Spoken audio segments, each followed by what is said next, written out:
Lakbay-aral sa ating kasaysayan. Bilang paggunita ng ika-163 anibersaryo ng kapanganakan ng ating kinikilalang pambansang bayani ng Pilipinas na si Dr. Jose Rizal. Ang Rizal Walking Tour activity sa siyudad ng Barcelona na kung saan may kwento ng ating kasaysayan, ang pambansang bayani na si Dr. Jose Rizal. Sa pangunguna ng Konsulado General ng Pilipinas sa Barcelona, ay naging matagumpay ang halos ang oras na paglalakbay patungo sa mga lugar na kung saan namalagi at namuhay si Rizal dito sa Barcelona. We have cultural programs, no. We have a two-pronged approach. One is to mainstream Philippine culture here in Catalonia and in other areas under our jurisdiction. And the second is to connect second and third generation Filipinos to the Philippines. So kagaya nyo, hindi nyo pa pala kilala si Rizal? Kilala nyo ba si Rizal? Hindi niya nakilala si Rizal. Di bale, makikilala nyo si Rizal. Siya yung ating national hero. Start ito. Magandang start ito kasi you are here, no? The fact that you chose or you decided to participate in this walking tour is already a big step towards knowing who our national hero is. Nakasama din sa tour na ito ang mga descendants ni Rizal na sina Miss Noelia Siquija, ang ika-4 na henerasyon na kaapu-apuhan ni Rizal sa kapatid niyang si Maria Alonso Mercado Rizal. At si Rose Scott na ika-4 din na henerasyon na kaapu-apuhan ni Rizal sa isa pa niyang kapatid na si Olympia Mercado. Yumaman man kayo, magkadisgrasya ang negosyo nyo, mawawalan. Pero, kung lahat ng natutunan ninyo, lahat ng eksperyensya, yung nasa utak, walang makakanakaw. Makakapag-umpisa ka uli. At tiyaga at tiis. Yun ang tunay na kayamanan natin. Yung dito. There's just so much to learn about him. I don't really know him that well. That's why I like to travel to know him more. And more so, the next generation. Kung sa Pilipino nga, alam nila maraming Rizal na kalye o kaya bangko o ano, but they don't really know who he is. And there's so much to learn about him, especially for the millennials. Number one, he was the most traveled during his time nung wala pang airplanes. Kasama din ang ilang kabataang Pilipino sa Barcelona, kabilang ang mga naging kandidata ng nakaraang Little Miss Barcelona 2018. Gusto ko po malaman na bakit po siya nagiging hero ng Pilipinas. Siya po yung national hero po ng Pilipinas. Sa pangunguna ni Mr. Bernardo Bagalay, ang Cultural Officer ng Konsulado General ng Pilipinas sa Barcelona, unang pinuntahan ng grupo ang Fonda Hotel, na ngayon mas kilalang Hotel España sa may Calle San Pau. Taong 1882 na dumating si Rizal sa Barcelona, dito siya unang lumagi ng ilang araw. Si Jose Rizal, napaka-adventurous niyan at 21 years old. Imagine nyo, batang-bata, 21. Sumakay ng barko. Wala pang eroplano nun eh. Sumakay siya ng barko. Bago siya makarating sa Spain, pumunta siya ng Singapore, Ceylon, Egypt, Italy, and finally France. So, nung June 16, 1882, tanghaling tapat to, he arrived here in Barcelona. Contrary to what most people think, hindi siya dumating sa Madrid ng first city niya, dito sa Barcelona. So, dito siya sa Barcelona, tandaan nyo, hindi siya sa Madrid unang pumunta. So, nung June 16 nga siya dumating, dito siya nagstay. Ang tawag ko sa hotel natin na ito dati is Fonda de España. Of course, marami siyang, binuksan siya noong 1850, and then marami na siyang naging pangalan. Finally, ang naging pangalan niya ngayon is Hotel España. Alam niyo ba si Jose Rizal, di ba dito siya nagstay, no? Kasi from Marseille, ang pera niya is only 12 pesos. Wala nang pera, so kinakabahan na siya ngayon. Sabi niya, I need to find another accommodation na papasok yung budget ko.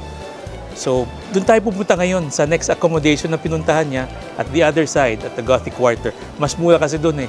Kaya lumipas siya. Nung gusto man niya magstay dito, hindi na kaya ng budget. Dinaanan ng grupo ang dating gusali at himpilan ng Tabacos de Filipinas. Ewan ko kung alam nyo ito ha.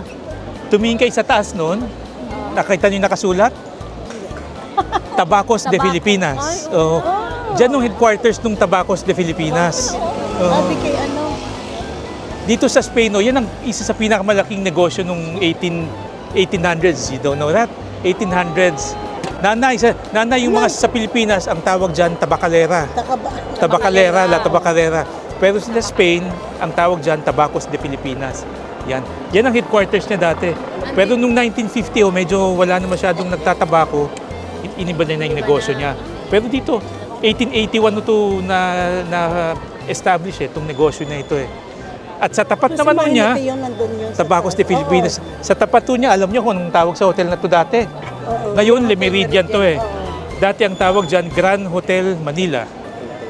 Noong 1950 naman, binuksan niyang hotel na yan, Grand Hotel Manila yan. Pero pinalitan nila. Nung mga sosyalan daw, yung mga galing sa Liceo dyan, pumupunta eh, pagkatapos ng party dyan. Pero inalis na. Alam mo yun, Grand Hotel Manila yan dati. That's Grand Hotel Manila. And now, binili ng Meridian na eh, ng Marriott eh. Now, it's a Marriott Hotel. Kaya, hindi natin pwedeng pakialaman yung pangalan sa kanila na yan eh. Ayan. Private na ho. Tapos sa loob ng Tabacos, Pilipinas na yan, meron diyang spa, ang pangalan Siargao. Siargao Spa. Baka may bisita kayo, sabihin nyo, punta tayo ng Siargao. Yung pala, dyan lang nyo dadalhin, ha?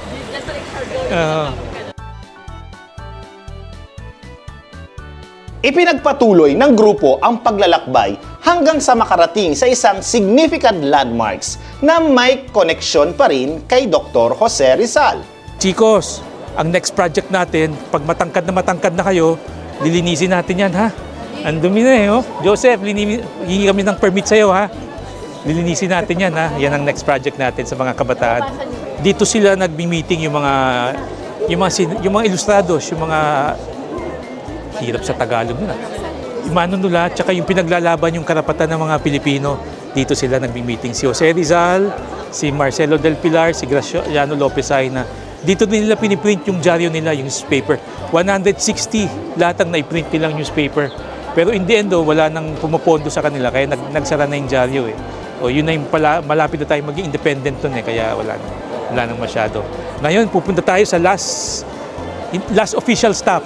Ang huling lugar na pinuntahan ng grupo, ang Kalye Sitges numero 3 na kung saan namalagi na matagal si Rizal sa Barcelona bago magtungo sa Madrid. Tumira si Rizal sa third floor. Third floor. Ang ginawa ko nung nalaman ko sa third floor siya, umakyat ako. Naganap ako na makakausap na taga third floor. Hindi niya alam na doon nakatira si Jose Rizal. So nung kunento ko, alam niyo yung reaction niya. Sabi niya, huwag kayong magugulat ha. Meron pa siyang isang bahay sa Gracia. Alam niyo kung saan ang street ng kanyang isang bahay. Dito. Dr. Rizal, sa Gracia. Sa Gracia ho yan eh. Sa Gracia may street na Carril del Dr. Jose Rizal. So yung nakausap kong Espanyol na dito nakatira sa third floor, may bahay din siya dyan. Sabi ko, alam mo yun, na meron kang bahay kay Jose Rizal, hindi ko kakilala si Rizal eh. Dito na siya tumira ng matagal kasi binigyan siya ng pera ng mga Jesuits na pare eh. Tinulungan siya kasi nga mahirap ang allowance ni Jose Rizal no, masyado siyang budgeted eh. Ang kasama niyo ito si Tomas Cabangis, Filipino din yun, nag-aaral ng medicine dyan sa Universidad de Barcelona. Tapos dito rin, no, meron siyang landlady, si Doña Silvestra. Naging close sila. Kasi palagi daw tinatanong, kumusta ka na? Di ba ganun Pilipino, kumusta ka na? Kumain ka na? O gusto mo ng ganyan? Siyempre, yun ang mga gusto ng mga Pilipino, yung kinakamusta eh. Kasi sa dating tirahan niya, wala daw, hindi siya pinapansin. Kaya dito siya nagtagal hanggang umalis na siya papunta ng Madrid. Dito na din niya naisulat ang isa sa kanyang nationalistic article, ang essay o sanaysay na may pinamagatang El Amor Patrio o Pag-ibig sa Tinubuang Lupa.